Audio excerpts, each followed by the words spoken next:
Aziz degan birodarimiz savol beryapti-ekan, Mahmud aka, Xayriddin Barbaro'sov va u kishiga o'xshagan islom sarkardalari haqida alohida aytib o'tamiz degandingiz. Imkon bo'lsa shu haqida gapirsangiz rahmat.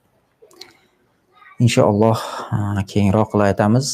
Mayli, hozir qisqaroq qilib Xayriddin Barbaro'sov haqida ba'zi bir o'rinlarini, ya'ni haqiqatda musulmonga o'rnak bo'ladigan o'rinlarini aytib ketsam, o'zi Xayriddin Barbaro'sov bugungi o'sha turk davlati bor-ku, Turkiya degan.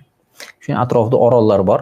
Hozirgi kunda bir ikkitasidan boshqa hammasini Gretsiya bosib olgan va ularga berilgan. O'sha orollardan birida dunyoga kelgan, ya'ni musulmon oilasida, ya'ni otasi musulmon, onasi nasroniy bo'lgan.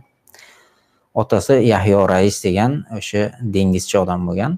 Shu odamni farzandlari o'zi 4 ta o'g'il farzandi bo'lgan. Farzandlari asosan shu dengizchilik bilan yoshligidan qiziqib, o'zi Xayriddin Barbaro'sovni akasi bo'lgan, o'zi aka-uka Barbaro'sovlar deydi. Akasi birinchi ishni boshlagan odam, ya'ni mujohidlikni birinchi dengizda juda ham bir katta masshtabga olib chiqqan islomiy sarkardalardan biri. U kishining vafotlaridan keyin Xayriddin Barbaro'sov o'sha dengiz flotini yig'ib katta bir flot qilgan. Hatto o'sha O'rta Yer dengizini oshib borib, bugungi Jazoir, Marakash degan davlatlar bor-ku, mana shu joylarda fath qilgan. O'sha mahaldagi ispanlarni bosqinchiligidan ozod qilgan. Avval u yerlar islomiy yerlar bo'lgan edi. Musulmonlar fath qilgan, Umaviylar davlati paytida fath bo'lgan yerlar edi. Keyin buni ispanlar bosib olgandan keyin qaytib o'sha joylarda borib, yana hozirgi Tunisda, Jazoir, Marakashda o'rinlarini fath qilgan.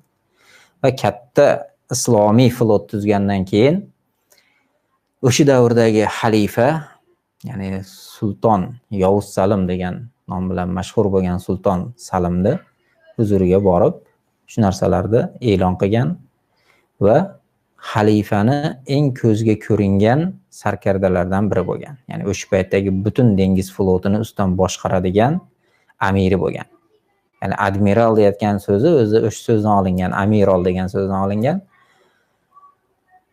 Keyin sulton Salimning o'g'li Sulaymon Qonuniyning qo'lida bir qancha yil o'sha Allohning dinini yo'lida g'azotlar qilib, juda ham katta bo'lgan o'sha mahaldagi xristianlarning eng katta flotini shu O'rta Yer dengizidagi o'sha butun o'sha atrofdagi Ispan, Italiya davlati, u paytda Italiya davlati hozirga o'xshagan bo'lmagan, bir necha bo'laklarga bo'lingan bo'lgan, o'sha Rim imperiyasi bo'lgan, o'sha mahalda qolgan Rimdan qoldig'i. Undan tashqari hozirgi Venetsiya alohida bir davlat bo'lgan. O'sha yerda ya'ni Genuya degan davlat bo'lgan. Ya'ni mana shular hammasi juda katta bir harbiy qo'shin yig'ib musulmonlarga qarshi tayyorgarlik ko'rib urushaman deb turgan mahalda Xayriddin Barbaro'sov o'zini oz sonli qo'shini bilan borib o'shalarning ustidan katta g'alaba qozongan va mana shu g'alabadan keyin o'sha Sitsiliya, Sardiniya orollari anchagacha musulmonlarning fathi ostida islomga xizmat qilgan. Maltani yana fath qilishgan.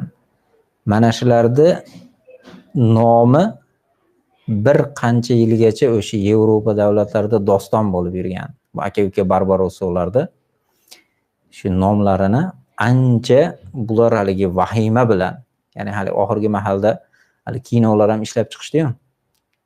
Pirati Karibskiya Mo'riya deb.